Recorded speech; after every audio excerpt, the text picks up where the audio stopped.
அண்ணாமலைக்காக பாஜக வந்தாங்கல்ல, ஒரு மாற்றம் வேணும்னு எதிர்பார்த்து வந்தாங்கல்ல, அந்த கிட்டத்தட்ட 8% மேல உள்ள ஓட்டு அப்படியே விஜய் பக்கம் தாவிட்டாங்க. நான் சித்தாந்தவாதி. ஆனா நானே கூட இந்த கூட்டணி அமைச்ச உடனே நான் ஓட்டு போட மாட்டேன்னு சொன்னேன். அண்ணாமலைக்காக ஓட்டு போட ரெடி சார். ஆனா நீங்க முதலமைச்சர் வேட்பாளர் எடப்பாடி பழனிசாமி, அவருக்கு இதுக்கு ஓட்டு போட முதலில் எடப்பாடி பழனிசாமி அவர்கள் ஒரு கரிஸ்மேட்டிக் லீடர் கிடையாது. இந்த அதிமுக நிர்வாகிகள் எல்லாம் கூட்டணி கட்சிக்கு எங்கேயுமே ஒழுங்கா வேலை செய்யல. அவங்க வந்து வானதி தமிழிசை சவுந்தரராஜனும் எல்முருகனும் அண்ணாமலை வளர விட மாட்டாங்க பண்றாங்கன்னு வெளியில அண்ணாமலை ஆதரவாளர்கள் பரப்புற போது அப்ப அந்த ஓட்டு சிதறாம என்ன ஆகும் சார்? அது உண்மை சார், பரப்புறது இல்ல உண்மை. நான் ஒண்ணும் அண்ணாமலைக்காக வேலை செய்யக்கூடிய ஆளு கிடையாது. நீங்க புரிஞ்சுடுங்க, முதல்ல புரிஞ்சுடுங்க. பிராமின் சமுதாயத்துல பிராமணர்கள்ல ஒரு 90% பேர் அண்ணாமலையை அவங்க வீட்டு பிள்ளையா தான் பாவிச்சாங்க. ஒரு நயனா நாகேந்திரனே கண்டினியூ பண்றதா அப்படிங்கிற மாதிரி வச்சா கூட பாஜக வளருது. ஏன்னா நம்பிக்கை இழந்து போச்சுது. அப்படி ஒரே ஒரு இதுக்கு ஒரே ஒரு சர்வ ரோக நிவாரணம் அப்படின்னு சொன்னா அண்ணாமலை கொண்டு போய் பழையபடி மாநில தலைவராக்கி அவருக்கு முழு சுதந்திரம் கொடுக்கணும்.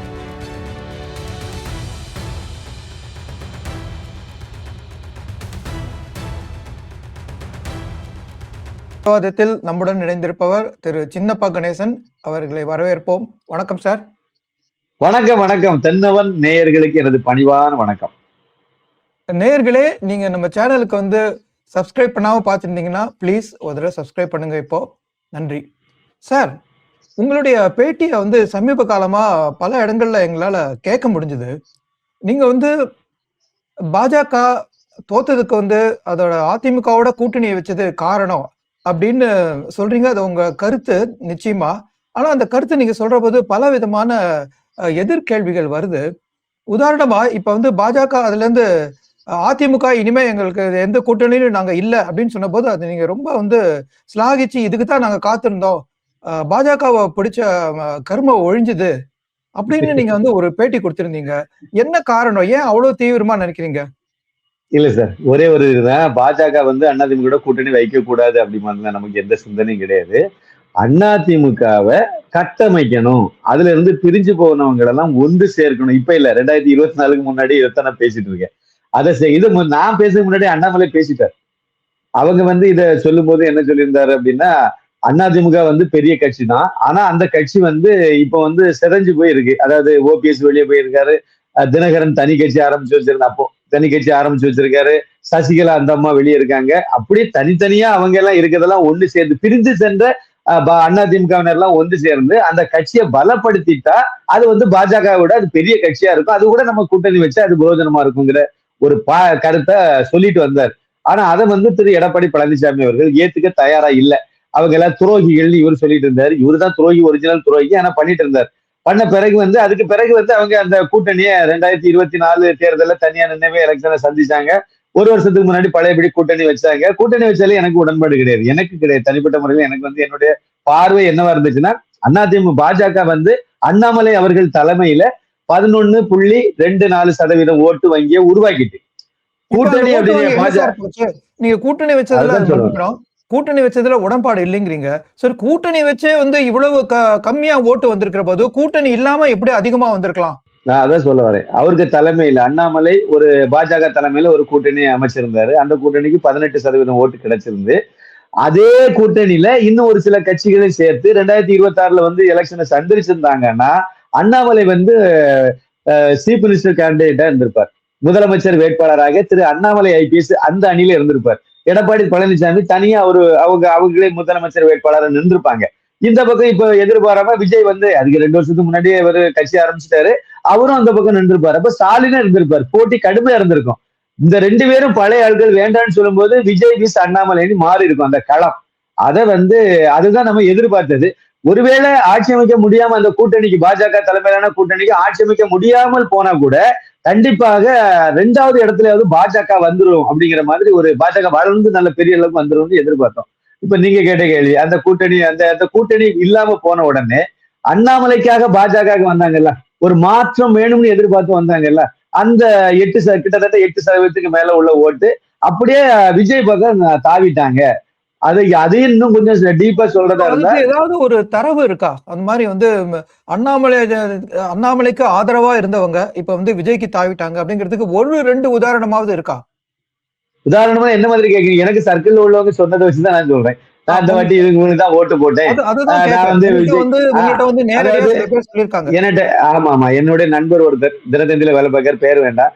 அவர் வந்து இந்த இந்த கட்சி வந்து முதலாவது பாஜக எந்த இடத்துல அது முதல்ல ஒரு அதிருப்தியை சந்திச்சு அப்படின்னா, முதல் அண்ணாமலையே வெளியே நீக்கி விட்டுட்டாங்க, தலைவர் பதவியில இருந்து இறக்கி விட்டாச்சு. மறுபடியும் வந்து அவரை வந்து சரியா பயன்படுத்தாம பாஜகவினுடைய மூத்த தலைவர்களா சேர்ந்து நிறைய சதி பண்ணி எடுத்து வேற வேலையெல்லாம் பார்க்க ஆரம்பிச்சிட்டாங்க. இதெல்லாம் எல்லாரும் பார்த்துட்டு தான் இருக்காங்க. இப்ப இந்த கூட்டணிக்குன்னு சொல்லி பாஜகவுக்கு ஒரு தொகுதி ஒதுக்குனாங்க பாருங்க. 27ங்கிற நம்பர்ல வந்த உடனே அடிச்சார், போன் அடிச்சாரு, என்கிட்ட தினத்தந்தியில இருந்து அடிச்சார். பாஜகவுல தீவிரமான ஆளு. பாஜகன்னா அண்ணாமலைக்கு மேல ரொம்ப மரியாதை உள்ளவரு. அண்ணாமலைக்காக ஈர்க்கப்பட்டல அவரும் ஒருத்தர். உடனே சொன்னார், நான் வந்து நாம் தமிழருக்கு ஓட்டு போட போறேன்னு சொன்னார். கண்ணா பின்னாடி திட்டினார், இவனெல்லாம் மனுஷன் அப்படின்னு ரொம்ப விமர்சனம். எதிரி இல்லையா நாம் தமிழர்ங்கிறது? தமிழ் அவங்க சித்தாந்தவாதி கிடையாது, இந்திய தேசியத்துக்கு அவங்க அண்ணாமலைக்காக வந்தவங்க, படிச்சவங்க, கொஞ்சம் புதுசா அரசியலுக்கு அது வரைக்கும் அரசியல் பத்தி கவனிக்காதவங்க நிறைய பேர் கவனிச்சாங்க. பெண்கள் எல்லாம் நிறைய அண்ணாமலையினால ஈர்க்கப்பட்டு அரசியலுக்கு வந்தாங்க. அவங்களுக்கு சித்தாந்தம் கிடையாது, நீங்க அதை புரிஞ்சுக்கணும். நான் சித்தாந்தவாதி. ஆனா நானே கூட இந்த கூட்டணி அமைச்ச உடனே நான் ஓட்டு போட மாட்டேன்னு சொன்னேன். ஒருவேளை பாஜக எங்க தொகுதியில நிக்காதுங்கிற தைரியத்துல சொன்னேன். ஒருவேளை நின்னா தாமரைங்கிறதுனால அந்த அதுக்காக நான் ஓட்டு போடுவேன். ஆனா அது இல்லாம இருந்தா கண்டிப்பா நான் ரிட்டையர் தான் போட மாட்டேன். அப்படி வெளிப்படையா சொன்னேன். பெஞ்சமின் தான் நிப்பாரு, நான் வந்து அந்த தொகுதி அப்படித்தான். அதனால சொன்னேன், மதுரவாயல் தொகுதி கட்டாயம் பெஞ்சமின் தான் கொடுப்பாரு எடப்பாடி பழனிசாமி, கூட்டணிக்கு வராது, அதனால நான் ஓட்டு போட மாட்டேன்னு சொன்னேன். காலையில ஒரு 11 மணிக்கு நான் வந்து என் விரலை காணிப்பேன், நான் ஓட்டு போடல பாருங்க அப்படின்னு காணிப்பேன்னு சொன்னேன். அப்புறம் கடைசியில வந்தோடனே சரி என்னனையும் போட்டோம் அப்படின்னு சொல்லிட்டு, என்ன இருந்தாலும் அந்த சித்தாந்தம் அப்படிங்கிற ஒரு அடிப்படையில என் மனசை நான் மாத்திட்டு ஓட்டு போட்டேன். இப்ப ஓட்டு போட்டேன், பெஞ்சமின் தான் போட்டேன், ரெட்டைலைக்கு தான் போட்டேன். அது வந்து என்னுடைய இது. ஆனா நான் வந்து 1988 87 அந்த கால 88 அந்த டைம்ல இருந்தே நம்ம வந்து ஊர்ல நிறைய இதெல்லாம் பண்ணிட்டு இருந்தாரு. அதனால ஒரு தேசியவாதியாகவும் நல்ல ஒரு ஒரு சித்தாந்தவாதியா இருக்கிறதுனால என்னால இந்த முடிவு எடுக்க முடியுது. ஆனா நண்பரை அப்படி கிடையாது. அவர் அண்ணாமலையினால ஈர்க்கப்பட்டு அதுக்கு முன்னாடி அவர் நான் தமிழர்ல கூட இருந்திருக்கலாம், எனக்கு தெரியாது. அதை நான் அவர்கிட்ட கேட்கல, பேசிக்கல. அவர் வந்து இங்க வந்தவரு நேரே வந்து நாம் தமிழர் போடுறேன்னு சொன்னார். இப்ப வேடிக்கை என்னன்னா, இது வந்து அந்த 27 நம்பர் சொல்லும் போது இருந்த மனநிலை, அப்படியே அந்த மனநிலை லாஸ்ட் எலெக்ஷனுக்கு 1 வாரம் 4 நாள் 3 நாள் இப்படியா நெருக்கி வரும்போது அது தாவேக்காக மாறி போச்சு. அந்த ஓட்டு அவங்க வீட்டுல உள்ள ஓட்டு அப்படியே மாறி போச்சு. நீங்க வந்து இந்த சித்தாந்தவாதிகள், அப்புறம் வந்து அண்ணாமலையால் ஈர்க்கப்பட்டவங்க, அவங்க எல்லாம் பத்தி சொன்னீங்க.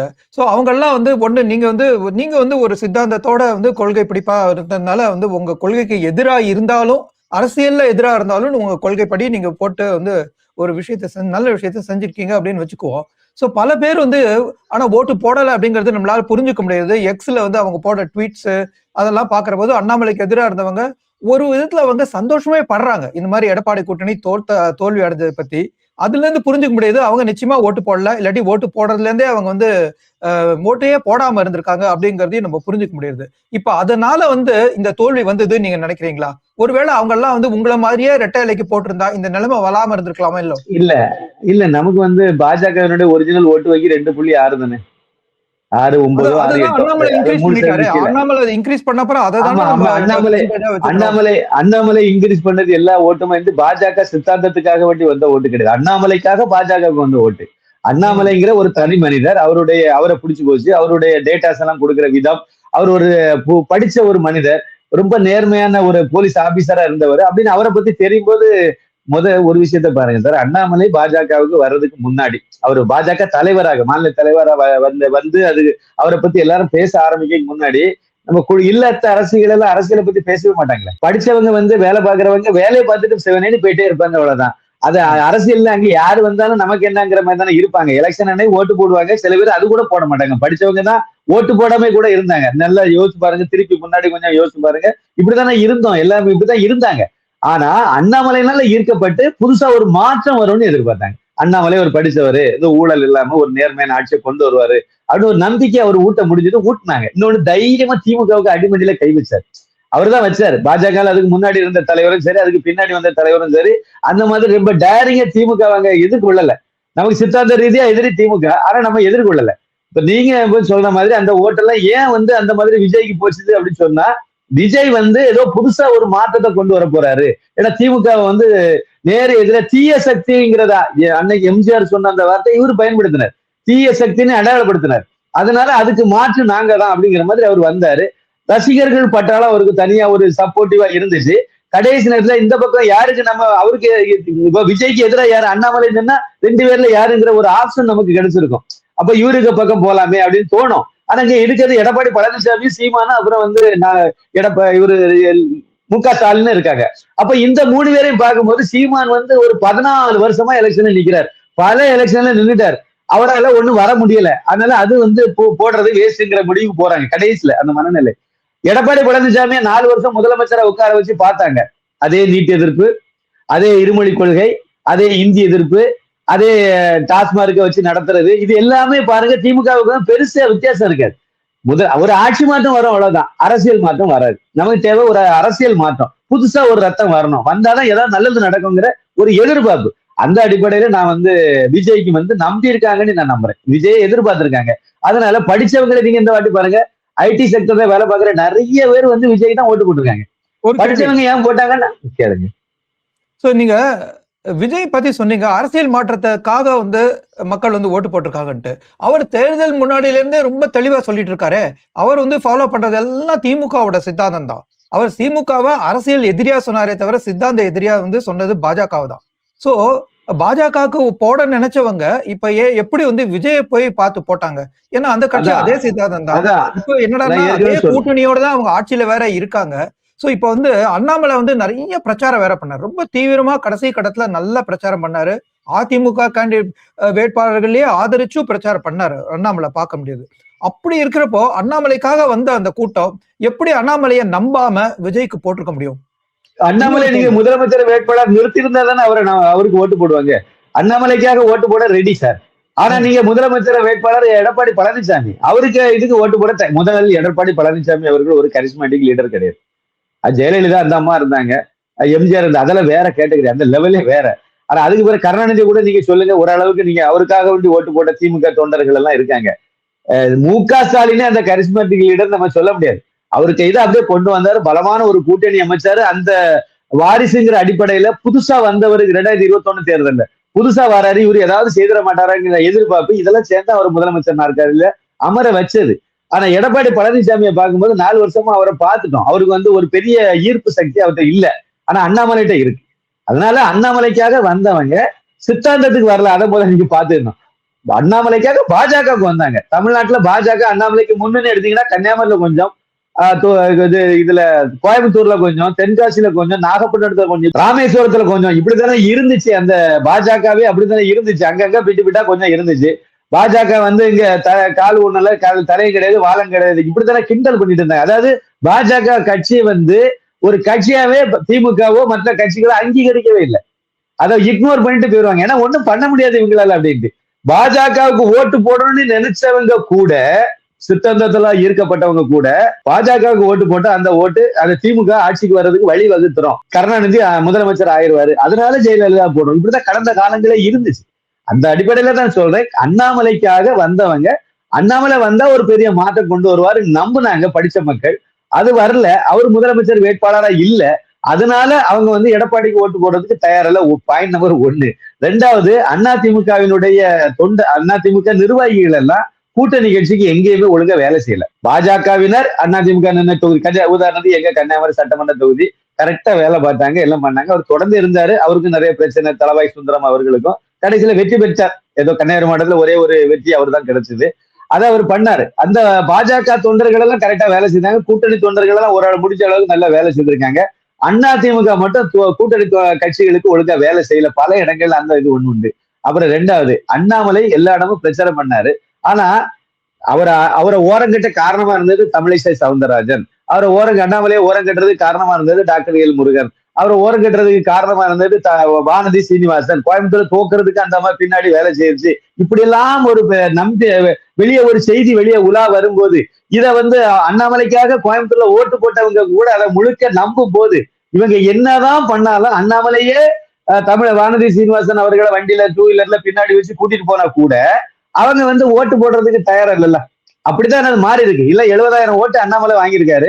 ஆனா வானதி சீனிவாசன் அதை 40,000 ஓட்டு இதைதான் வாங்கியிருக்காங்க. 30,000 ஓட்டு எங்க போச்சுது? அவர் வாங்கின ஓட்டுல எங்க போச்சுது? அவர் வந்து வீடு வீடா போய் நீ போடாதுன்னு சொல்லவே இல்லை. அவரே மேலிடத்துல சொன்ன உத்தரவுப்படி எல்லாத்தையும் வேலைதான் செய்தார். கேளுங்க சார். சார், நீங்க வந்து இப்ப சொன்னீங்க தமிழிசை சவுந்தரராஜன், வானதி சீனிவாசன், எல் முருகன் அவங்க எல்லாம் சோ அவங்கெல்லாம் வந்து அண்ணாமலைக்கு எதிரா இருக்காங்கன்னு கிரியேட் பண்ணதே வந்து அண்ணாமலையோட ஆதரவாளர்கள் தானே. அப்ப வந்து அப்படிலாம் நீங்க கிடையாது. யார இதுல குறை சொல்ல முடியும்? எலெக்ஷனுக்கு அப்படிலாம் முன்னாடில கிடையாது. இருந்து கேள்விப்பட்டு இருக்கேன். எலெக்ஷனுக்கு முன்னாடில இருந்து இந்த அப்படிலாம் பேச்சு வருது. அவங்க வந்து வானதி நீங்க சொல்ல சீனிவாசனும், தமிழிசை சவுந்தரராஜனும், எல்முருகனும் அண்ணாமலை வளர விட மாட்டாங்க பண்றாங்கன்னு வெளியில அண்ணாமலை ஆதரவாளர்கள் பரப்புற போது, அப்ப அந்த ஓட்டு சிதறாம என்ன ஆகும்? சார் சார் அது உண்மை சார். பரப்புறது இல்ல, உண்மை. நான் ஒண்ணும் அண்ணாமலைக்காக வேலை செய்யக்கூடிய ஆளு கிடையாது. அதாவது நீங்க புரிஞ்சுடுங்க, முதல்ல புரிஞ்சுடுங்க. அவரு யாரு, நான் யாரு? எனக்கு அவருக்கு சம்பந்தமே கிடையாது. அவரு கரூருக்காரர், நான் கன்னியாகுமரிக்காரன். அவரு இந்த இடத்துல வந்து அவர் இதுக்கு முன்னாடி எல்முருகனுக்கு பின்னாடிதான் நானே அலைஞ்சிட்டு இருந்தேன். இந்த எல்முருகனை பயங்கரமா விமர்சனம் பண்ணாலும் நான். அப்ப நான் வந்து எனக்கு அது இல்ல, சித்தாந்தம் தான். அந்த சித்தாந்தத்தை யாரு எடுத்துட்டு வராங்களோ அதிகவே. இப்ப மோடிக்கு முன்னாடி யாரு, நம்ம அத்வானிக்கு பின்னாடி அலைஞ்சிட்டு இருந்தோம். அத்வானி தான் ஹீரோ அகில இந்திய லெவல்ல. 90கள்ல 2000 வரைக்கும், 2000 தாண்டும் போது அவர் தான் இருந்தாரு. ஆனா அதுக்கு பிறகு 2014ல திரு நரேந்திர மோடி அவர்கள் வந்த உடனே நாங்க அந்த அத்வானிக்கு மரியாதை கொடுத்தமே ஒழிய விட்டுட்டு நேரே வந்து, ஏன்னா அதை விட இன்னும் ஒரு ஸ்டெப் மேல வராரு. இன்னும் ஒரு படி மேல போய் நம்ம யோகி வந்தாருன்னா நம்ம வந்து மோடியை விட்டுட்டு போயிருவோம். ஏன்னா நமக்கு சித்தாந்தம் தான். அதை யாரு எடுத்துட்டு வராங்க, எவ்வளவு வேகத்துல வராங்க, அந்த அடிப்படையில அண்ணாமலை இதை எடுத்துட்டு வந்தாரு. அதனால அவருக்கு பின்னாடி போறமே ஒழிய மற்றபடி அவரு உண்மை சொல்ல போனா அந்த மோடி தமிழகம் புத்தகத்தை வெளியிட்டதுல இருந்து கிட்டத்தட்ட ஒரு 4 வருஷத்துக்கு மேல இருக்கும் அதை வெளியிட்டு. அதுக்கு பிறகு நான் ஒரு நாள் கூட அவரை நேர்ல போய் பார்த்ததே கிடையாது. போன்லயும் பேசினது கிடையாது. இவ்வளவுதான். அண்ணாமலைக்கும் எனக்கு போன் நம்பரே அவருக்கு தெரியாது. இவ்வளவுதான். அதை பேசுனதும் கிடையாது. என்கிட்ட யார், இன்னொரு முக்கியமான விஷயம், என்கிட்ட யாரு சொன்னாலும் கேட்க போறது இல்லை. எனக்கு அது சரின்னு சரின்னு தெரிஞ்சா மட்டும்தான், எனக்கு அது சரின்னு பட்டா மட்டும்தான் நான் வந்து அதை ஏத்துக்குவேனே தவிர, அப்படி இண்டிவிஜுவலா நம்ம திங்க் பண்ற ஆளுதான். மற்றபடி இவருக்கா வேண்டி அங்க அவங்கள பேசுறது அப்படிலாம் எனக்கு எடுத்தது கிடையாது. அண்ணாமலை வந்து ஒரு வரப்பிரசாதம் மாதிரி நமக்கு கிடைச்சு, வாராது வந்த மாமணி. அந்த மாமணிய வானதி, தமிழிசை, அப்புறம் வந்து எல்முருகன், இவங்க எல்லாரும் சேர்ந்து அவரை வந்து இல்லாம ஆக்குறதுக்காக அதிமுக கூட்டணி வச்சாங்கிறத என்னுடைய ஒரு பார்வை. நான் பல பேருடைய பார்வை இதுதான். அந்த அடிப்படையில தான் நம்ம இவங்களுக்கு மேல கோபம் வந்துச்சே ஒழிய, நான் எழுதின 2014ல வெற்றியின் கீதம்னு ஒரு ஆடியோ சிடி வெளியிட்டோம். அந்த இதுல 2 பாட்டு எழுதுனதே தமிழிசை தான். என்ன வந்து வேணுக்குன்னே நான் பாஜகவுக்கு தான் ஒரு விஷயத்த செய்தேன். ஆனா என்ன வந்து சைபர் கிரைம்ல கம்ப்ளைண்ட் கொடுக்க வச்சதே அந்த அம்மா தான். ஆனா யார்கிட்ட யாரும் சொல்லவே இல்லை. 1-2 பேருக்கு தான் தெரியும். இந்த அம்மா எப்ப அண்ணாமலைக்கு நேர எதிரா வந்து ஒருத்தர் கிடைச்சிருக்கான் புண்ணியவான், அவரை பிடிச்சு இழுத்து விடணுங்கிற மாதிரி இவங்க செயல்பட்டாங்களா, அப்பதான் நான் இவங்களுக்கு எதிராக விமர்சனம் பண்ண ஆரம்பிச்சேன். அது வந்து அது பிறகு அமித்ஷாவே ஆந்திராவில வச்சு கூப்பிட்டு வச்சு மேடையில பப்ளிக்கா திட்டினார். அந்த டைம்ல தான் நான் ஸ்டார்ட் பண்ணது. அது மாதிரி வானதி அவங்களுக்கு எல்லாம் நல்ல தெரியும். அவங்க வீட்டுக்கு எல்லாம் போயிருக்கேன், நல்ல தெரியும் என்ன. ஆனா எப்போ அண்ணாமலைக்கு எதிராக இவங்க களம் ஆடுனாங்களோ அப்ப இந்த சித்தாந்தமே நாசமா போகுது. இதுக்கு நேர எதிராக வந்து நிக்கிறாங்கன்னு சொல்லும் போது நான் அவங்கள வந்து விமர்சனம் பண்ண ஆரம்பிச்சேன். அப்பதான் அவங்கள பத்தி சில தகவல்களை நான் வெளியே சொல்ல ஆரம்பிச்சேன். எல்முருகனை நான் பேசிருக்கவே மாட்டேன், எங்கேயுமே பேச மாட்டேன். இப்போ அவரும் வந்து நீங்க நல்லா பாத்தீங்கன்னா அவருடைய முதல் நாள் அந்த போட்டிருந்த போஸ்டர், பிரச்சாரத்துக்காக போட்டிருந்த போஸ்டர் அண்ணாமலையுடைய போட்டோவே இருக்கு. ஏதோ சின்னதா ஒரு போஸ்ட் கார்டு மாதிரி லேசா ஒரு சின்னதா வச்சிருப்பார். ஒரு பாஸ்போர்ட் சைஸ் போட்ட மாதிரி ஒரு சின்னதா தான் வச்சிருப்பாரு. அப்ப இவருக்கு வந்து அண்ணாமலை வேண்டாம். அப்ப அந்த தொகுதியில அண்ணாமலைக்காக வேண்டி வந்த ஓட்டு ஒரு 100 ஓட்டு இருக்குன்னு வச்சுக்கலாம். அது எப்படி உங்களுக்கு கிடைக்கும்? இதான் நான் அப்பவே முதல் கோணல்ல தான் நான் ட்வீட் பண்ணியிருந்தேன். அப்புறம் வந்து எனக்கு ரொம்ப தனிப்பட்ட முறையிலன்னு சொல்ல முடியாது. அதை கூட ஒரு பொதுவான விஷயம், இந்துடா படம் வந்து என்ன கருத்தை சொல்லுது, பிஜேபிக்கு ஒரு பிரச்சார படம் மாதிரி இருக்கு. பிரச்சார படமாவே தான். அப்படிதான் நான் பண்ணேன், அப்படிதான் இருக்காது. அதையும் தாண்டி அது ஒரு ரசிகனா பாத்தீங்கன்னா ஒரு நல்ல படமா இருக்குதுங்கிறது வேற விஷயம். அதுக்குள்ள இதைத்தானே நான் பண்ணிருக்கேன். இந்த படத்தை வெளியே கொண்டு வர்றதுக்கு, தேர்தலுக்கு முன்னாடி வெளியே கொண்டு வர்றதுக்கு உதவல அப்படின்னா நீங்க அதே துறையில ஒரு இணை அமைச்சரா இருந்து என்னத்தை பண்ண போறீங்க? அந்த இடத்துல தான் நான் அவரை விமர்சனம் பண்ணேன். இந்த எனக்குடைய நஷ்டம் ஆகி போச்சு, அதனால இவரு இதை எனக்கு ஹெல்ப் பண்ணல, இல்லைன்னா இதை கொஞ்சம் எனக்கு என்னுடைய கோபம் என்னன்னா, இந்த வேலையை அவர் செய்யணும். ஒரு 10-15 பேர் இயக்குநர்களை தனியா ஒரு 4 பேரை ஃபண்டு, ஏதாவது 4 ஸ்பான்சரை ரெடி பண்ணி ஒரு பெரிய ஃபண்டை ரைஸ் பண்ணி அதுல ஒரு 10 பேர் டைரக்டரை உருவாக்கி நம்ம சித்தாந்த சம்பந்தப்பட்ட படம் தமிழ் சினிமாவில நமக்கு ஆன்டி சித்தாந்த, நமக்கு நேர் எதிரான ஆட்கள் தான் நிறைய இருக்காங்க. அதனால அவங்கள உருவாக்கணுங்கிற வேலையை அவரு செய்யணும். அந்த துறையினுடைய அமைச்சரா இருக்க. ஆனா அவரு செய்யல. நான் ஏதோ நம்ம சித்தாந்த ஆட்கிட்ட எல்லாம் ஒரு 100கணக்கான பேர்ட்ட நான் வந்து கையேந்தி, கரெக்டா சொன்னா அப்படிதான் சொல்லணும், கையேந்தி அவங்ககிட்ட இருந்து நான் வசூல் பண்ணி, அதாவது லாப பங்கீடு அடிப்படையில நிதியை கலெக்ட் பண்ணி எல்லா டாக்குமெண்ட்ல கொடுத்துதான் பண்ணேன். எல்லாம் பண்ணிட்டு நான் இப்போ வந்து யாருடைய உதவியும் எதிர்பார்க்கல. நான் எம்பட்டும் சென்சாருக்கு அனுப்புறேன். அங்க ஒருத்தங்க எடுத்துட்டு இது ரிவர்சிங் கமிட்டின்னு அனுப்பிட்டாங்க. சரி ஓகேன்ட்டு. அதுக்கு பின்னாடி ஒரு சதி இருக்கு. ரிவர்சிங் கமிட்டி போன பிறகுதான் அவரை நானும் பார்க்கல. ஒன்னு ரெண்டு நம்முடைய சித்தாந்தவாதியாக இருக்கக்கூடிய பலர் வந்து இதுல வருத்தப்பட்டு ஆதங்கப்பட்டு நீங்க ஏன் முருகன்ட்ட சொல்லிக்க கூடாது அப்படின்னு சொல்லும் போதுதான் நான் நேரடியாக அவர்கிட்ட பார்த்ததே, ஒரு நாள் கூட அவரை நேரில் பார்த்ததே கிடையாது. அவர் அமைச்சராக இருந்த போதும் பார்த்தது கிடையாது, அவர் அதுக்கு முன்னாடி மாநில தலைவராக இருந்த போதும் பார்த்தது கிடையாது. ஆனா அவரை பத்தி நிறைய விஷயங்கள் மட்டும் எனக்கு தெரியும். அப்போ அதனால வந்து அவங்க தான் பேசினாங்க. அப்போ பேசும்போதுதான் தெரிஞ்சது ஒரு பிஜேபியினுடைய மாநில மாநில அளவுல உள்ள நிர்வாகிகளே, மாநில அளவுல முக்கியமான நிர்வாகிகளே எல்முருகன்ட்ட போன்ல பேச முடியலைங்கிறது அப்பதான் தெரிஞ்சது. என்னடா இது, பாஜகவிலிருந்து ஒரே ஒரு அமைச்சர், மற்ற 2 பேரும் நீங்க வேணா தமிழர்கள் சொல்லலாம், நிர்மலா சீதாராமன் அப்புறம் ஜெய்சங்கர் இவங்கள சொல்லலாம். ஆனா அவங்கள நம்ம அக்சஸ் பண்ண முடியாது இங்க இருந்து.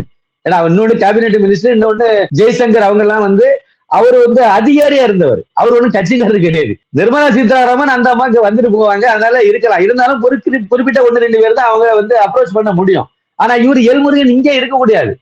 இன்னொன்னு அந்த துறையினுடைய இணை அமைச்சர். அப்ப இவருக்கு அதுல தானாகவே வந்து அந்த வேலையை செய்திருக்கணும். ஆனா அவருக்கு நாளைக்கு கொண்டு போன பிறகு அண்ணாமலைக்கு ஆதரவாளர்னு ஒரு முத்திரை குட்டிட்டு நீங்க வந்து வேற காரணங்களை சொல்லி அதை அப்படியே கிடப்புல போட்டு தள்ளிட்டு போய் 14 நாளையில பார்க்க வேண்டிய படத்தை 58வது நாள் மும்பைக்கு வர வச்சு அதை வச்சு பார்த்தாங்கன்னா இதுக்கு மேல என்ன சொல்லுவீங்க? இதை நான் வெளியே சொல்லாம இருந்தா எதுக்கு? அப்ப நான் சொல்லி எதுவுமே பிரயோஜனம் இல்லையா? அப்ப இப்படிப்பட்ட நபர்களை வந்து வெளியே சொல்லணும் அப்படிங்கிறனால சொன்னேன். அதே மாதிரிதான் நான் இந்த இவங்களெல்லாம் அதையும் கூட பாருங்க, நல்லா கவனிச்சு பாருங்க. தேர்தல் வாக்குப்பதிவு முடிகிற வரைக்கும் வாயை திறக்கலனா. படத்தை வந்து தேர்தலுக்கு முன்னாடியே 16ஆம் தேதியை வெளியிட்டுட்டோம். ஆனா தேர்தல் வாக்குப்பதிவு முடிந்த வரைக்கும் நான் வாயை திறக்கல. ஏன்னா அதனால பாதிப்பு அவங்களுக்கு வர வேண்டாம், இதனால அவங்களுக்கு பாதிப்பு வர வேண்டாம், யாரையும் நம்ம விமர்சிக்கும் செய்யல, எதுவுமே பண்ணல. வாக்குப்பதிவு முடிஞ்ச பிறகு நம்ம பேசணும். சொல்லுங்க சார், கேளுங்க சார். அதுல வந்து எனக்கு ஒரு சின்ன மாற்று கருத்து இருக்கு. நீங்க சொல்றீங்க தேர்தலுக்கு முன்னதான் நீங்க பேசினீங்க, இதை வெளிப்படுத்தினீங்கன்ட்டு. ஆனா தேர்தலுக்கு முன்னாடியே ரொம்ப வெளிப்படையா இந்த பிரச்சனைகள்லாம் வெளில வந்தது. சோ இந்த மாதிரி பிரச்சனைகள் உங்களை மாதிரி நீங்க பேசாம இருந்திருக்கலாம். பட் உங்களை மாதிரி இந்த பலரும் அதை ரொம்ப வெளிப்படையா சோசியல் மீடியால, எக்ஸ் தளத்துல, இன்ஸ்டாகிராம்ல எல்லாத்துலயும் பேசி மக்களுக்கு வந்து ஒரு குழப்பத்தை ஏற்படுத்தி அதனாலதான் பாஜக அதிமுக இந்த என்டிஏ கூட்டணி தோல்வி அடைஞ்சிருக்க கூடும் அப்படின்னு அவங்க எல்லாம் சொல்றாங்களே, அதுக்கு உங்க கருத்து நீங்க இப்பதான் சொல்றீங்க. எனக்கு தெரியும் வேணா அதுவும் ஒரு காரணமா இருக்கும்னு வேணா எடுத்துக்கலாம். அதுதான் காரணம்னு நம்ம சொல்ல முடியாது. கொஞ்சம் பேர் தானே சார். அதுல வந்து நேரடியாக இந்த மாதிரி எல்லாம் ட்விட்டர்ல இதுல எல்லாம் களமாடினவங்க வந்து, அதாவது கடைசியில அவங்கள என்ன சொன்னாங்கன்னா பாஜக முக்கியம், அந்த எண்ணம் மக்களுக்குள்ள விதைச்சிட்டாங்க. இதுதான் என்ன முக்கியம்னு சொன்னதாலதான் ஒண்ணு இல்லாம ஒரே ஒரு எம்எல்ஏல போய் நிக்கிறோம். அதான் நிக்கிறோம். என்னைக்கே நமக்கு முக்கியம். அதாவது அவங்க வந்து அந்த மாதிரி பேசின ஒரு சில ட்வீட்ல நான் பாத்திருக்கேன். அவங்க யாருமே ஒரு ஆர்கனைஸ்டா எல்லாரும் என்னுடைய கான்டாக்ட்ல இருந்தா அப்படின்னா யாருமே கிடையாது. ட்வீட்ல நீங்க பாக்குற மாதிரி நானும் பார்த்தேன், அவ்வளவுதான். அந்த ட்வீட்ல பார்த்ததை வச்சு நான் சொல்றேன். அதுல எல்லாம் கன்னியாகுமரி மாவட்டத்துல ஜெயன் ஆமா ஒரு நாள் கூட வெளிப்படையா சொன்னாங்க. அரசியல் விமர்சகர்கள் பாஜக உட்கட்சி பூசல் வந்து காங்கிரஸை விட அதிகமா இருக்கு அப்படின்னு சொன்னதை நீங்களும் கேட்டிருப்பீங்க. இல்ல அதாவது பாஜக உட்கட்சி பூசல் எங்க என்னத்த இருக்கு? ஒண்ணுமே கிடையாது. ஒரே இதுல தானே இருக்காங்க எல்லாரும். அதாவது எல்முருகன்ல இருந்து ஆரம்பிச்சு நயினா நாகேந்திரன் வரைக்கும் ஒரே மாதிரி தான் முடிவு. இந்த அண்ணாமலைக்கும் அந்த 3 பேர் இல்லாட்டி 4 பேருக்கும் இருக்கிற பிரச்சனை பல விமர்சகர்கள் அதை வந்து கோட்டை விட்டது. இப்ப தோத்து போனாங்கல்ல, அவங்கதான் வந்து கோட்டை விட்டாங்கன்னு நான் சொல்லுவேன். ஏன்னா 1 வருஷத்துக்கு முன்னாடி கூட்டணி அமைச்சிட்டீங்க, அவரை தலைவர் பதிலிருந்து எடுத்துட்டீங்க. அதுக்கு பிறகு அவருக்கு உரிய முக்கியத்துவத்தை கொடுத்து அவரை வந்து எதிரியா பார்க்காம கூடால வச்சு நீங்க பயன்படுத்திருக்கணும். அவருடைய மூளையை பயன்படுத்திருக்கணும். அவர் ஒரு ஸ்ட்ராட்டஜிஸ்ட். அவரு கண்டிப்பா அவர் வந்து நிறைய விஷயங்கள் எல்லாம் அவர் வச்சிருந்தாரு. அடுத்த இலக்கு என்னங்கிறத கிராமமா போன என் மக்கள் யாத்திரை போன மாதிரி ஒவ்வொரு கிராமத்துக்கும் போனலாம் ஒரு அஜெண்டா வச்சிருந்தார். நிறைய செயல் திட்டம் வச்சிருந்தாரு. அவரை மாத்திரனால அவர் அதோட ஆஃப் ஆயிட்டார். ஆனா பயன்படுத்த வேண்டியது பாஜக தான். பாஜகனுடைய மூத்த தலைவர்கள் தான் அவரை பேசி கன்வின்ஸ் பண்ணி, சரி நம்ம கூட்டணி வச்சாச்சு, இனிமே என்ன பண்ணணும். அதுல முக்கியமான நான் கடுமையா விமர்சனம் பண்றது வந்து எடப்பாடி பழனிசாமி. அவர் தான் முதலமைச்சர் வேட்பாளருக்கு உறுதியாயிட்டு, அதுல மாற்றம் கிடையாது. 1 வருஷத்துக்கு முன்னாடியே உறுதியாயிட்டு. அவர் என்ன செய்யணும்? வந்து அதிமுக இருந்து வெளியே போனவங்க எல்லாம் திருப்பி கூட்டிட்டு வந்து அவங்ககிட்ட பேசி கன்வின்ஸ் பண்ணி செய்திருந்தா அந்த கட்சி வந்திருக்கும். அதே அண்ணாமலையை அவர் கன்வின்ஸ் பண்ணிருக்கணும். அவர் வந்து அண்ணாமலையை வந்து எதிரியாவே பாவிச்சு அவர் இந்த அண்ணாமலையை தூக்குனாதான் நான் வந்து இந்த என் வீட்டுக்கே நீங்க வரணுங்கிற லெவல்ல அமித்ஷாவுக்கே உத்தரவு போட்ட ரேஞ்சுக்கு எல்லாம் போனாருன்னு சொன்னாங்கல்ல. அது அன்னை குழுக்கள் விடுங்க. அதுக்கு பிறகாவது அவர் வந்து கீழே இறங்கி வந்திருக்கணும். வந்து அவருக்கு தோல்ல கை போட்டுட்டு, நம்ம எல்லாம் எனக்கு வயசு, உங்களுக்கு ஏஜ் இருக்கு, நீங்க கண்டிப்பா அடுத்த எலெக்ஷன்ல கூட முதலமைச்சராக வரலாம். ஆனா எனக்கு அந்த இது இல்ல. எப்படியும் நான் ஒரு சூழல் எனக்கு கிடைச்சு போச்சு. கண்டிப்பா நீங்க எனக்கு உதவுங்க அப்படின்னு சொன்னா அவர் என்ன செய்ய போறாரு? ஒரு ஐபிஎஸ் ஆபீசர் ஒண்ணும் செய்ய போறது இல்ல. அவரு சரிங்கண்ணா என்ன பண்ணணும்னு சொல்லுங்கன்னு சொல்லுவாரு. அதுக்குள்ள நீங்க போயிருக்கலாம். அவரை நீங்க ரொம்ப எட்டத்துல தானே வச்சுக்க, பக்கத்துல வைக்கலையே. அதே மாதிரிதான் இவங்களும் வச்சுட்டே வந்தாங்க. தேர்தலுக்கு முன்னாடி 1 மாசத்துக்கு இல்ல 15 நாளைக்கு முன்னாடி வந்து நின்னுட்டு நாமினேஷன் தாக்குறதுக்கு 1 வாரத்துக்கு முன்னாடி தம்பி அண்ணாமலை என்ன எப்படி சார் ஓட்டு போடுவாங்க? அதுதான் மக்களுக்கே எல்லாரும் புரியுதுல. நீங்க வந்து யாரோ சொல்லி எல்லாம் பண்ணல. இப்ப வந்து அண்ணாமலை தரப்புல இருந்து இந்த நபர், இந்த எக்ஸ்ங்கிற நபர் வந்து இவங்களுக்கு எல்லாம் மெசேஜ் அனுப்பி நீங்க எல்லாம் வந்து வானதிக்கு ஓட்டு போடாதுங்க, நீங்க எல்லாம் தமிழிசை ஓட்டு போட அப்படி சொல்லவா செய்தாங்க. தமிழிசை இல்ல சார், தமிழிசை நின்ன இடத்துல அந்த உமா ஆனந்தன் அந்த அம்மா இருந்தா ஈஸியா வெற்றி பெற்றிருக்காங்க. அதுல அண்ணாமலைக்கு இதுலயும் பங்கே கிடையாது. ஆனா இந்த அம்மாவை பிடிக்கல, தமிழிசையை வந்து பிடிக்கல. ஏன் ரைட்டர் பிரபாகருக்கு தமிழிசை அந்த அம்மாவுக்கு என்ன பஞ்சாயத்து, என்ன பிரச்சனை? நான் வந்து ரொம்ப சந்தோஷப்பட்டதே இவங்க தோத்தது தான் அப்படின்னு சொன்னாரு. அவருக்கும் அண்ணாமலைக்கும் என்ன லிங்க் இருக்கு? ஒண்ணும் கிடையாது. அந்த அம்மாவுடைய செயல்பாடு அப்படி இருந்துச்சு. எம்பி எலெக்ஷன்னால நான் ஒரு சின்ன பாயிண்ட் சொல்றேன் சார். எம்பி எலெக்ஷன்ல அந்த அம்மா 2 மாநில கவர்னர் பதவியில இருந்து விட்டுட்டு வந்தாங்க. வந்து அந்த தொகுதி தென் சென்னை பாராளுமன்ற தொகுதியை வந்து எஸ்.ஜி. சூர்யா, இப்ப வந்து அவர் இளைஞரணி மாநில தலைவரா இருக்காரு. அவரு தான் வேட்பாளரா நிக்கிறதா முடிவு பண்ணி அவர் வேலை செய்தாரு. அதுக்கு 1 வருஷத்துக்கு முன்னாடி இருந்தே களத்துல வந்து வேலை செய்து நல்லா வேலை செய்து வச்சார். ஏன்னா பிஜேபி ஏற்கனவே நல்ல ஸ்ட்ராங்கா வந்துட்டு நல்லா நிறைய இடங்கள்லாம் கிராமத்தை போய் பூத்து லெவல்ல எல்லாம் போய் நிறைய வேலை செய்து வச்சாரு. இந்த அப்பா திடீர்னு வந்து அந்த இடத்த புடிக்கிட்டு போயிட்டாங்க. புடிக்கிட்டு இவங்க டெல்லி லாபி இன்ஃபுளுன்ஸ் எல்லாம் பயன்படுத்தி அவங்க வந்து அந்த இடத்த வாங்கிட்டாங்க. இப்ப சரி அவரும் அந்த விட்டுட்டார். ஏன்னா சீட் அவங்களும் கொடுத்துட்டாங்க கட்சி, அவ்வளவுதான், வேற ஒண்ணும் செய்ய முடியாது. சமாதானம் ஆயிட்டார். இப்ப அடுத்த எலெக்ஷனுக்கு எம்எல்ஏ எலெக்ஷன் வரும்போது வேளச்சேரி தொகுதியை டார்கெட் பண்ணி அவருக்கு வீடு வேளச்சேரியில மாத்தினாரு. மாத்தி அங்க போய் உட்கார்ந்து அவர் அந்த பூத் லெவல்ல இருந்து நல்ல வேலை செய்தார். இப்ப இந்த அம்மா என்ன பண்ணிருக்கணும்? எந்த எலெக்ஷன்ல உங்களுக்காக வேண்டி அவர் நிக்க வேண்டிய இடத்த நீங்க அபகரிச்சிட்டீங்க. இப்ப அவரு நிக்கிறாரு. நீங்க என்ன பண்ணணும்? தம்பிக்கு வேளச்சேரி கொடுங்க. நீங்க நான் அவரை வெற்றி பெறதுக்கு பாடுபடுறேன் அப்படி சொன்னாதானே ஒரு பெருந்தன்மையான ஆளு, ஒரு மூத்த தலைவருங்கிற இடத்துல உங்களையும் நாங்க கொண்டாடுற மாதிரி வரும். என்னுடைய பார்வையை தான் நான் பதிவு பண்றேன். எனக்கு அவங்களுக்கு எந்த விதமான தொடர்பு கிடையாது, பிரச்சனையும் கிடையாது. இந்த விஷயங்கள்ல தான் வருது. அப்ப என்னுடைய பார்வை என்னன்னா, நீங்க எம்பி எலெக்ஷன்ல நின்றுட்டீங்க. இப்ப எம்எல்ஏ எலெக்ஷனுக்கு நீங்க அவருக்காக வேண்டி உழைங்க. நான் யாருக்காக வேண்டி உழைக்க மாட்டேன். எம்பி எலெக்ஷன் நான் தான் நிற்பேன், நீங்க எல்லாம் சேர்ந்து எனக்கு பாடுபடுங்க. எம்எல்ஏ எலெக்ஷன் நானே நிற்பேன், நீங்க எல்லாம் சேர்ந்து எனக்கு பாடுபடுங்க அப்படின்னு சொன்னா அது எப்படி இருக்கும்? இன்னொரு முக்கியமான விஷயம் சொல்றேன். இந்த புக்கு வந்து நான் மோடியின் தமிழகம் ஒரு 5300 புக்குக்கு மேல வந்து இது வரைக்கும் வித்து முடிஞ்சிருக்கும். அந்த புக்கு நிறைய வாங்குறவங்க வேற யாரையும் வாங்க சொல்லுவாங்க. அந்த மாதிரி அது ஒரு இதுல அது போயிட்டே இருக்கும். அப்பப்போ வந்துட்டே இருக்கும். இப்ப கூட யாராவது கேட்பாங்க, வாங்கிட்டு இருக்காங்க. இந்த புக்கை வித்ததன் மூலமா எனக்கு ஒரு சின்ன புள்ளி வரம் கிடைச்சது. அண்ணாமலையை ஆதரிக்கக்கூடியவங்க ஜாதி அடிப்படையில யாரு அதிகம் அப்படிங்கிற மாதிரி அந்த புக்கை வாங்குறவங்களை வச்சு நான் ஒரு முடிவு பேசும்போதே தெரிஞ்சிடும். எந்த மண்டலம், கொங்கு மண்டலத்துல பேசுறாங்க, அவங்க பேசுறது நிறைய பேர் பேசிதான் வாங்குவாங்க. புக்கு நம்பரை கொடுத்துருவேன், போன்ல வருவாங்க, புக்கு வேணும்னு கேட்பாங்க. எப்படி ஒரு 2 நிமிஷம் 5 நிமிஷம் பேசிடுவாங்க. நிறைய பேர் அப்படி பேசும்போது நான் புரிஞ்சுக்கிட்டதை நான் சொல்றேன். ஒரு 90 பிராமின் சமுதாயத்துல, பிராமணர்கள்ல ஒரு 90% பேர் அண்ணாமலையை அவங்க வீட்டு பிள்ளையாதான் பாவிச்சாங்க. இந்த எஸ்.வி. சேகர் மாதிரி, இல்லைன்னா இந்த மாதிரி கிஷோர் கே சாமி மாதிரி, அவர் பிராமின் தான் நினைக்கிறேன். அந்த மாதிரி ஒரு சிலரை தவிர பாக்கி எல்லாருமே அண்ணாமலையை அவங்க வீட்டு பிள்ளையாதான் பாவிச்சாங்க. அதை வந்து புரிஞ்சுக்க முடியுது. அதே மாதிரி கொங்கு மண்டலத்துல எடுத்துட்டீங்கன்னா, கவுண்டர் சமுதாயத்துல எடுத்தீங்கன்னா, ஒருத்தர் வெளிப்படையாவே இடம் சொன்னார். நான் ஒரு நாள் இப்படி பேசிட்டு இருக்கும்போது கேட்டேன். ஏன்னா இந்த ஜாதி ரீதியெல்லாம் அதை யோசிக்க மாட்டேன். ஆனா அவர் பேசினதுனால நான் அவர்கிட்ட கேட்டேன். அவரும் கொங்கு மண்டலத்துல விடாரு. அவரும் அதே வெள்ளாள கவுண்டர். நான் கேட்டேன், நீங்க வந்து கொங்கு மண்டலம், அங்க இருந்து அண்ணாமலையே இருக்காரு, அண்ணாமலையே சொல்லுவாரு எப்பவும். அப்ப அவருக்கு 76 வயசு. நான் கேட்டேன், அவரு எடப்பாடி பழனிசாமியும் கொங்கு மண்டலம் தான், அவரும் கவுண்டர் தான், இவரும் கவுண்டர் தான், நீங்களும் கவுண்டர் தான். நீங்க ஏன் எடப்பாடி பழனிசாமியை ஆதரிக்க மாட்டேங்கிறீங்க, அண்ணாமலையை ஆதரிக்க? 2024 பாராளுமன்ற தேர்தலுக்கு முன்னாடி உள்ள சம்பவம் உரையாடல் கேட்கிறேன். கேட்ட உடனே அவர் சொன்னாரு, இல்ல எடப்பாடி பழனிசாமி கள்ள கவுண்டன், அந்த இந்து போட்டார், கள்ள கவுண்டன், அவரு அண்ணாமலை நல்ல கவுண்டர் அப்படின்னு இந்த வார்த்தையை அப்படியே சொன்னாரு என்கிட்ட. ஏன்னா இட்டு கட்டி சொல்லல, சக்திவேல் ஐயா நினைங்க அவரு பேரு. அப்ப சொன்னாரு. சொன்ன உடனே எனக்கு அப்போ அவருடைய அந்த குவாலிட்டி தான் பேசுது. அதே மாதிரி கொங்கு மண்டலத்திலே கூட, ஏன்னா நீங்க கவுண்டர் சமுதாயத்தை ஒரு 60% பேர் வந்து அவரை ஆதரிச்சிருப்பாங்க. அண்ணாமலையை வந்து முழுக்க ஆதரிக்கிற லிஸ்ட்ல ஒரு 60% எடுத்துக்கலாம். மற்ற சமுதாயம் எல்லா சமுதாயத்திலும் இருக்காங்க. கொங்கு மண்டலத்திலே நீங்க நாயுடு மற்ற சமுதாயத்துல எல்லாம் இருக்காங்கல்ல, அவங்க எல்லாருமே அண்ணாமலையை விரும்புறாங்க, ஆதரிக்காங்க. அப்படித்தான் கோவை பாராளுமன்ற தொகுதியில அப்படித்தான் ஓட்டு போட்டிருக்காங்க. வெறும் ஜாதி ரீதியா அவரை பார்க்கவே இல்லை. ஆனா எல்லா ஜாதியில உள்ளவங்களும் அண்ணாமலையை கொண்டாட, நாடாரா இருந்தாலும் சரி, அது பிள்ளைமாரா இருந்தாலும் சரி, முக்குளத்தோர் ஏரியாவுல நிறைய அவருக்கு ரசிகர்களே இருக்காங்க.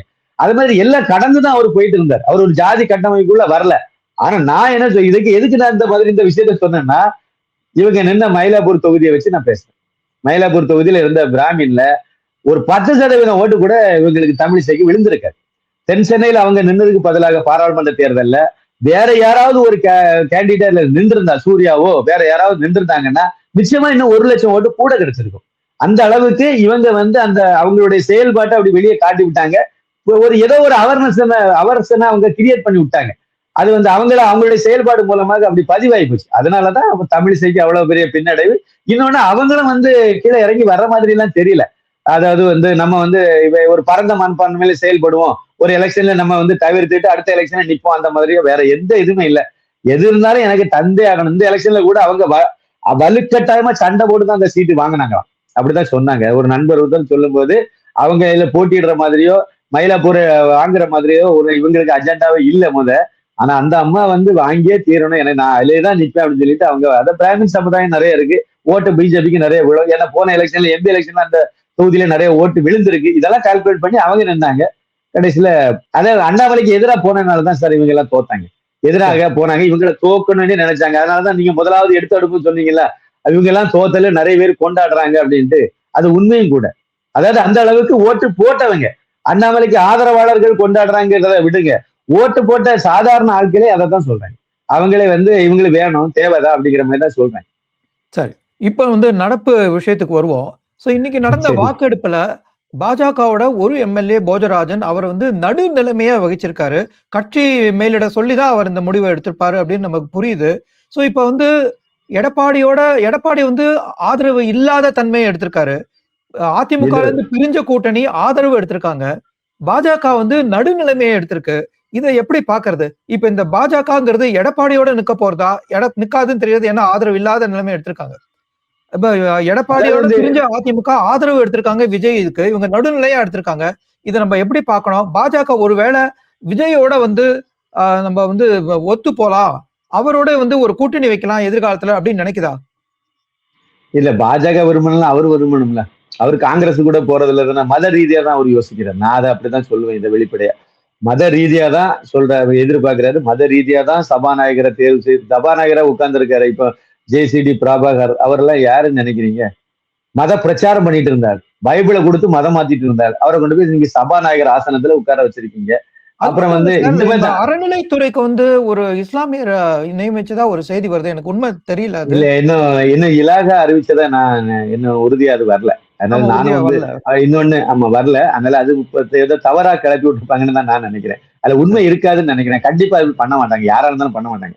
இந்து பேர்ல உள்ள ஒருத்தர் ஒரு கிரிப்டோ வேணா போட்டு வைப்பாங்க, வச்சுட்டு அல்லோலியா பாபு மாதிரி, சேகர் பாபு மாதிரி வச்சுக்கிட்டு எல்லா கோயில் நகை உருக்கிறது இந்த வேலையை வேணா செய்வாங்க. ஆனா அதுல முஸ்லீமை கொண்டு போட்டா பெரிய கொந்தளிச்சிடும்னு தெரியும், பெரிய பிரச்சனை உருவாயிரும். ஏன்னா சும்மா இருக்கவனா இன்னும் கொஞ்சம் உசுப்பேத்துற மாதிரி ஆயிரும். கண்டிப்பா அது செய்ய மாட்டாங்க. இந்த விஷயத்துல வந்து என்ன, நீங்க சொன்னதுல டாக்டர் அன்புமணி ராமதாஸும் இதே நிலைப்பாடு தான் எடுத்திருந்தாரு. அவங்க வந்து யாருக்கும் ஆதரவு இல்லை, எதிரும் இல்லை அப்படிங்கிற மாதிரி அவங்க அப்படி ஒதுங்கிட்டாங்க, அவங்க அப்படி நின்ட்டாங்க. திமுக வந்து வெளிநடப்பு பண்ணிட்டு போயிட்டாங்க. திமுக வந்து வெளிநடப்பு பண்ணிட்டாங்க. அப்ப வெளிநடப்பு பண்ணது மீன்ஸ் ஒரு இன்டைரக்டா அதுக்கு ஆதரவுங்கிற நிலைப்பாடு இது. அவங்க வெளிநடப்பு பண்ணிட்டீங்களே. நீங்க ஓட்டெடுப்புல கலந்துக்காம நீங்க வெளியே போயிட்டீங்க. நாங்க யாருக்கும் இல்ல, நாங்க நடுநிலை வகிக்கிறோம்னு சொல்றது ஒரு விதம், ரெண்டு பக்கமும் இல்லாம இருப்பீங்க, அப்படி இருக்குது. ஆனா நீங்க எதிராக வெளியே போயிட்டீங்க அப்படின்னா நீங்க போட்ட எண்ணிக்கை, உங்களுடைய எண்ணிக்கை எவ்வளவு பேர் நம்பர் வெளியே போனீங்களோ அந்த நம்பர் மொத்த எண்ணிக்கையில குறையும் போது ஆட்டோமேட்டிக்கா அவர் வெற்றி பெற்றுவார். அது ஒரு மறைமுகமா நாங்க ஆதரிக்கிறோங்கிற மாதிரி தான் அவங்களுடைய நிலைப்பாடு.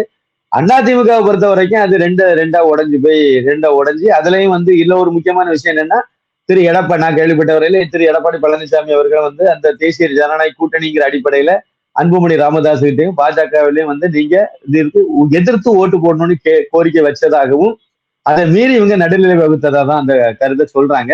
அப்படின்னா அந்த கூட்டணி இப்ப இல்லைன்னு நம்ம புரிஞ்சுக்க வேண்டியது இருக்கு. அந்த கூட்டணி வந்து தேசிய ஜனநாயக கூட்டணி வந்து சி.வி. சண்முகம் சொன்னது மாதிரி அது இல்லை. அந்த கூட்டணி இப்போ வந்து அது கூட்டணியை விட்டு வெளியேறிட்டாங்க. இனிமே அடுத்த எலெக்ஷனுக்கு அடுத்த சூழ்நிலையை வச்சு பார்க்கலாங்கிற மாதிரி தான் அதை எடுத்துக்க வேண்டியது. அந்த எடப்பாடி அதை டிக்ளேர் பண்ணல. எடப்பாடி பழனிசாமி அவர்கள் இந்த கூட்டணி இல்ல, தேசிய ஜனநாயக கூட்டணி நாங்க இல்ல அப்படின்னு அவர் சொல்லல. அவரு அமைதியா தான் இருக்காரு. ஏன்னா அவருக்கு மிகப்பெரிய பின்னடைவு இல்லை. இது யாரும் எதிர்பார்க்கல, நான்லாம் சுத்தமா எதிர்பார்க்கவே இல்லை. அவர் வந்து பாருங்க, இன்னைக்கெல்லாம் பார்த்தா பரிதாபமா 22 பேர் தான் அவருக்கு ஆதரவா இருக்காங்க. 47 பேர் அவரு அதிமுக எம்எல்ஏக்கள், அதுல 22 பேர் தான். அப்படின்னா கிட்டத்தட்ட மற்றவங்க எல்லாருமே அந்த 25 பேர் எதிரா போயிட்டாங்க. அவங்களுக்கு தேவை அமைச்சர் பதவி. நான் இந்த இடத்துல ஒரு டெவலப்மெண்ட்ஸ் நான் என்ன எதிர்பார்க்கிறேன்னா, இந்த இதுல முக்கியமா இது பாஜகவுக்கு சாதகமான ஒரு சூழ்நிலையை உருவாக்குது அப்படின்னு சொல்ற மாதிரி நான் எடுத்துக்கிறேன் இதை. ஏன்னா அண்ணாமலை அவர்களை தான் மறுபடியும் இங்க மாநில தலைவரை வச்சு ஆகணும். அதுதான் விதி, வேற வழி கிடையாது. பாஜகவுக்கு இப்போதைய சூழ்நிலை வேற யாரும் வைக்க முடியாது. இவங்க வந்து தமிழிசையோ இல்ல வானதியோ இல்லைன்னா எல்முருகனையோ, ஏற்கனவே இருந்த தலைவருங்கிற அடிப்படையில எல்முருகனையோ இல்லைன்னா தமிழிசையோ, இவங்கள முன்னாடி தலைவரா இருந்தவங்க, இவங்கள மறுபடியும் வைக்கிறதோ இல்லைன்னா வானதியை கொண்டு போய் வைக்கிறதோ இல்லைன்னா இவருடைய ஒரு நயனா நாகேந்திரனை கண்டினியூ பண்றதா அப்படிங்கிற மாதிரி வச்சா கூட பாஜக வளர்றது. ஏன்னா நம்பிக்கை இழந்து போச்சுது. அப்படி ஒரே ஒரு இதுக்கு ஒரே ஒரு சர்வ ரோக நிவாரணம் அப்படின்னு சொன்னா அண்ணாமலையை கொண்டு போய் பழையபடி மாநில தலைவராக்கி அவருக்கு முழு சுதந்திரம் கொடுக்கணும். அவருக்கு குறுக்க ஒவ்வொரு செயல்பாட்டுக்கும் இடையில போய் தடுக்காம அநேகமா இனிமே அதை பண்ண மாட்டாங்க. ஃபுல் ஃப்ரீடம் கொடுத்து விடுவாங்கன்னு நினைக்கிறேன். அதனுடைய ஒரு முதல் முதல் ஸ்டெப்பாக BL சந்தோஷ், தேசிய பாஜகவுடைய தேசிய பொதுச் செயலாளர் BL சந்தோஷ், இன்றைக்கு நம்ம என்ன பேசிட்டு இருக்கு இந்த நாள் வந்து அவர் சென்னைக்கு வந்து கமலாலயத்துல வந்திருக்காரு. அங்க வந்து சில ஆலோசனைகள் நடத்தியிருக்காரு. அப்போ வந்து தலைவர் மாற்றப்படுகிறாருங்கிறத உறுதிப்படுத்துற மாதிரி தான் நான் அதை எடுத்துக்கிட்டேன். வந்து என்ன விஷயம் பேசினாங்க, என்னெல்லாம் பண்ணாங்கன்னு எனக்கு தெரியாது. அதே மாதிரி நயனா நாகேந்திரனே வந்து இந்த தோல்விக்கெல்லாம் ஒரு தார்மீக பொறுப்பேற்று அவரு ராஜினாமா கடிதம் ஏற்கனவே கொடுத்திருப்பாருன்னு தான் நான் நினைக்கிறேன். அதை ப்ராப்பரா அவங்க வந்து அதை அபிஷியலா அனௌன்ஸ் பண்ணாம வச்சிருக்கலாம், கொடுத்திருப்பார் அப்படிங்கிற மாதிரி தான் எனக்கு அது படுது. ஏன்னா அது எல்லா அரசியல் கட்சியிலையும் பண்ணக்கூடியதுதான், செய்திருப்பாங்கன்னு நான் நம்புறேன். இல்லாட்டா கூட அவருக்கு வந்து வேற ஏதாவது ஒரு இதை பண்ணிட்டு அந்த தலைவர் பதவியில இருந்து அவரை நீக்கிட்டு எடுத்துட்டு அந்த இடத்துக்கு அண்ணாமலையை கொண்டு வைக்கிற மாதிரி தான் வாய்ப்பு இருக்க மாதிரி எனக்கு தெரியுது. அதிமுக ஏன் அப்படி சொல்றேன் அப்படின்னா அதுக்குதான் வாய்ப்பு இருக்கு.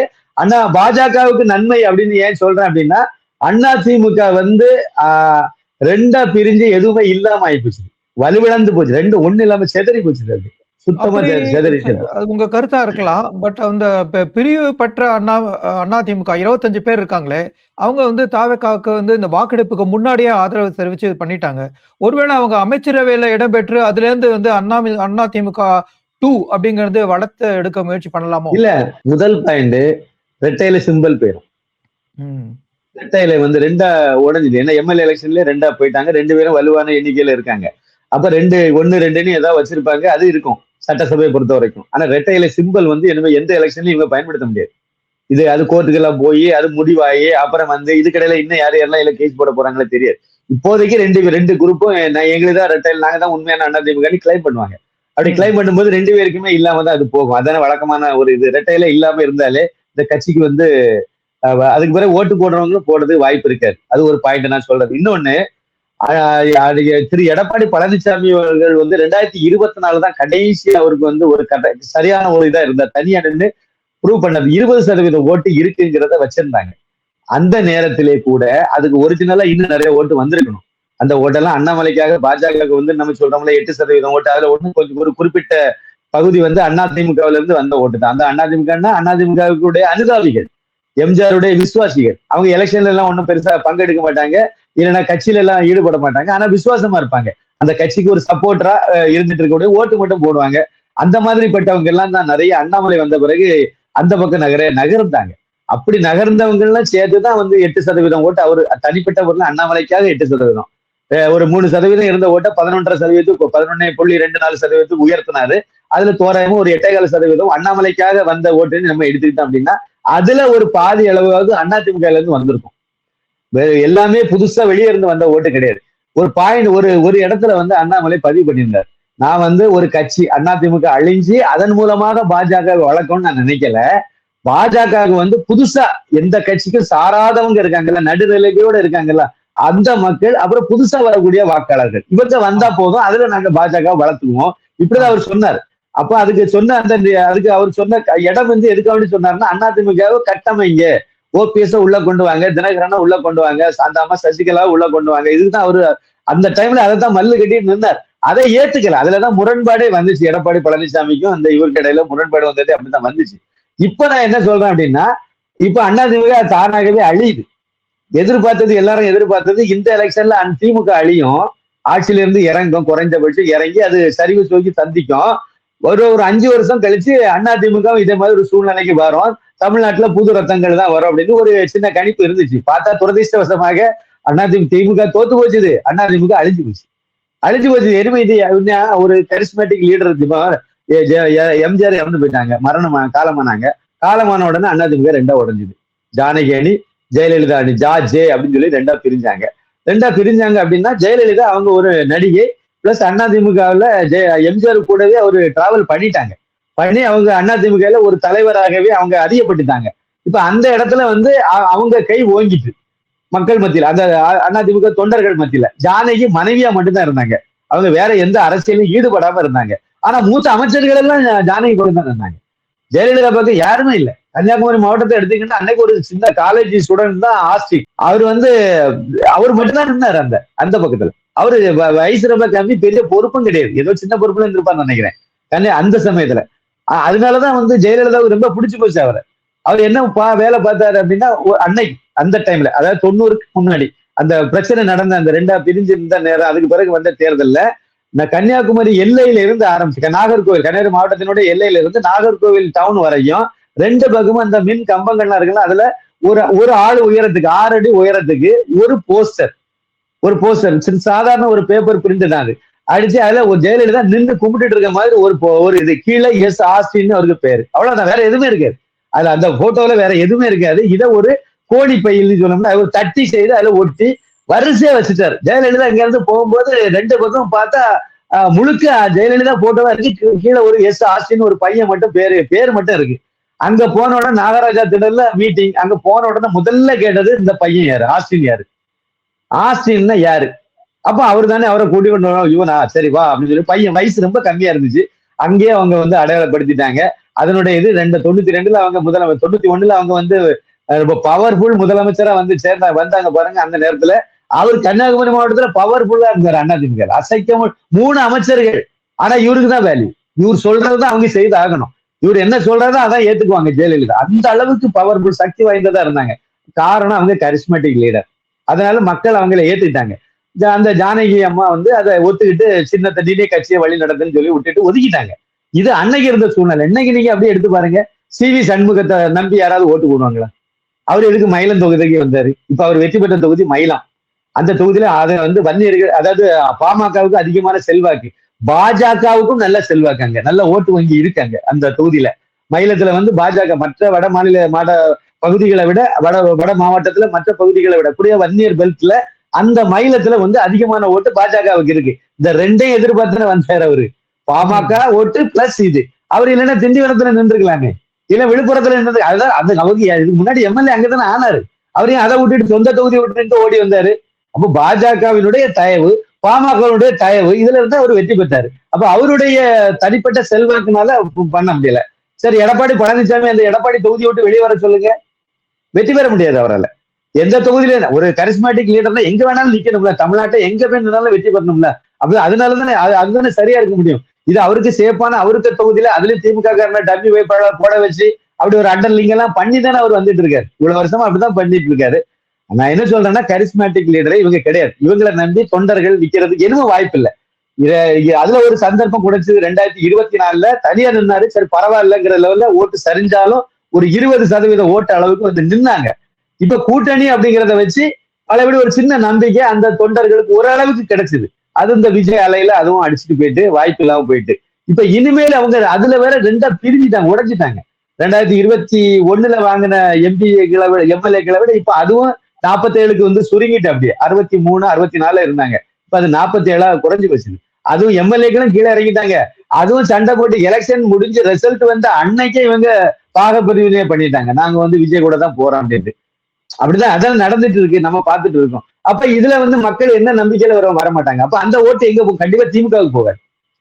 விஜய் இவ்வளவு பெரிய அலையா வந்த பிறகு அந்த அலையை தாண்டி ரெட்டைலைக்கு ஓட்டு போட்ட ரெட்டைலைக்கு இல்ல பாமகக்கு இந்த கூட்டணிக்கு போட்டவங்க கண்டிப்பா அவங்க விஜய்க்கு போடுறதுக்கு வாய்ப்பு இல்லை. அப்ப எங்க போகும்? அண்ணாமலை வந்தாருன்னா அண்ணாமலையும் நம்புவாங்க. அதனாலதான் நான் சொல்றேன், இது அழியறதுல இருந்து பாஜக பெருசா வளரும். அதை கரெக்டா வளரணும், அறுவடை பண்ணணும் அப்படின்னா அண்ணாமலையை கொண்டு போய் மாநில தலைவரை வச்சு ஃபுல்லா முழு சுதந்திரம் விட்டு இயங்க வைக்கணும்.